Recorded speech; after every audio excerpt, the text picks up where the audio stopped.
It is no coincidence that Barcelona instantly improved when Xavi moved Christensen into the pivot position. And I want you guys to see this as a second video or part two from the first one that we did as we analyze Christensen. But as always, do subscribe to the channel. It's going to help us a lot to get the family to grow.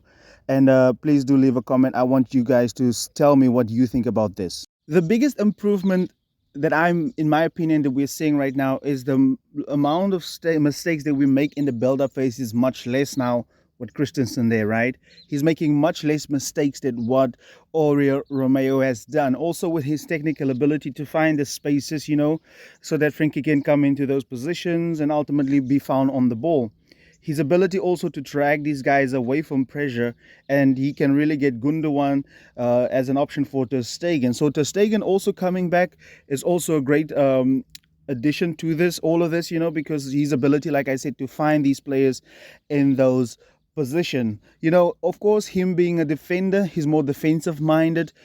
He's playing it safe, so that guarantees Barcelona coming out from the back, which is great. And I don't think Romeo has had the same level of confidence that Christensen has had, And I also think it's the reason for that might be that the fact that Christensen has been in this team, and he's a centre back, a ball playing centre back. So this is really natural for him, and he's really good on the ball. He has everything to add to his game to be a number 6, but the only thing that he's lacking at the moment, I think, is those line breaking passes that we saw time and time again from the legendary Busquets, right? And also compared to the fact that he's really like I said, he complements Frenkie de Jong massively. When Christensen moves, Frenkie can go in there, right? If Frenkie is coming deep, Christensen know how to take up positions and be an option. We've seen this many times, countless times, how Christensen is doing all of that. And he's really improving Barcelona massively.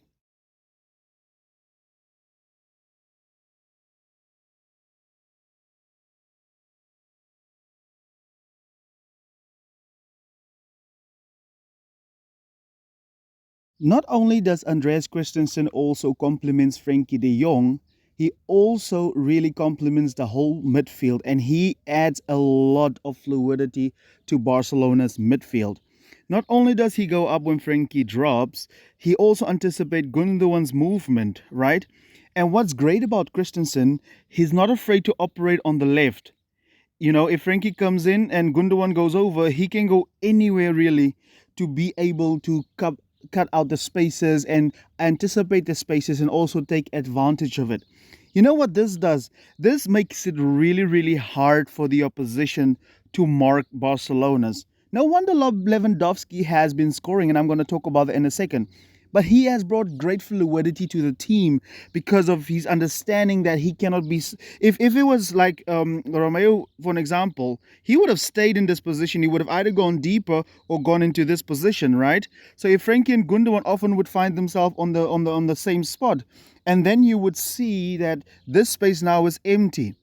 This is why Barcelona is also defending better, because there's now somebody that can do gegenpressing there, and there's always spaces in the players in the half space and all in these spaces. So let's say, for an example, the opponents would, this guy would turn over the ball, or he would be an option. Christensen is up there to pass him, where you would get Romeo to be over there. So now immediately this guy can dribble with the ball and run. So his anticipation and his ability to interpret space and attack this space has improved Barcelona defensively as well.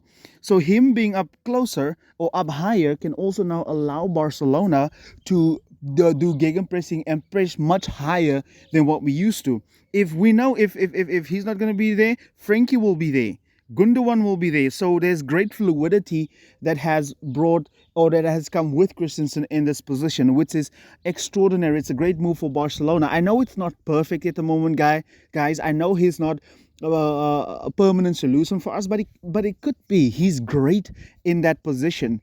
No wonder Barcelona has been scoring more and conceding less goals, because he's improving in that aspect. Romeo is really a static player, where Christensen is not afraid to move around.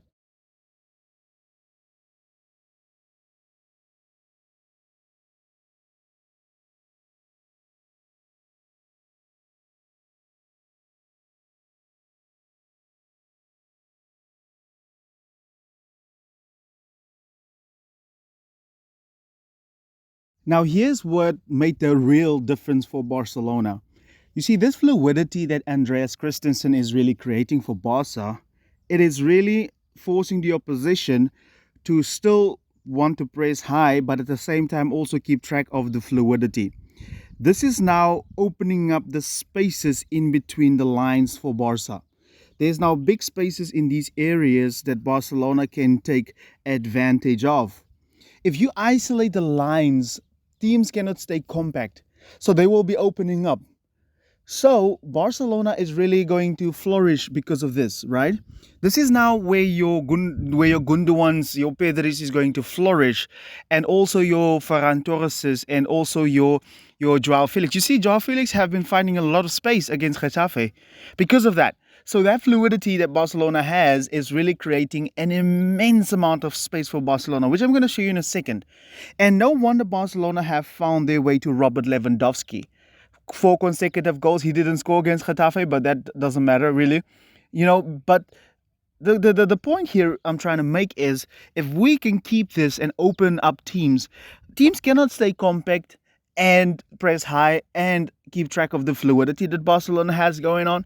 So they need to really either stay compact or not press us at all. So Christensen has really impacted the team all across the field. So that's why Robert Lewandowski has been scoring, right? And also the runs that Robert Lewandowski likes to make, to be an option. If players now find, you see Gundogan running through here. You've seen Frankie, the goal that Frankie de Jong had, I know it was a transition goal, but the goal against Getafe, that was runs made by Rafinha into the spaces that has been left created by Lewandowski because the lines were so opened up. So that is really a great way for Barcelona to play this game, and that's all done by Andreas Christensen.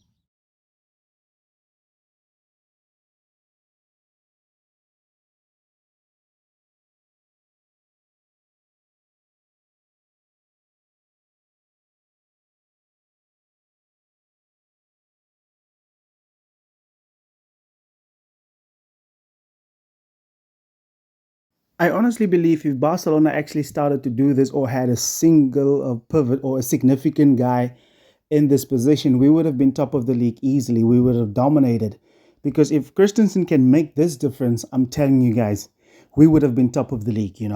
But as always, guys, please do let me know what do you think down in the comment section. I would love to hear what you guys think about Christensen and Frankie de Jong at the moment because they are ruling the midfield, which are starting to gain control again over games. And as always, guys, please do subscribe to the channel. It's going to help us a lot to get the family to grow even bigger. And I just want to say thank you for your guys' support throughout the years. It's been 2 years now since I had this channel. So thank you very much for watching. Goodbye.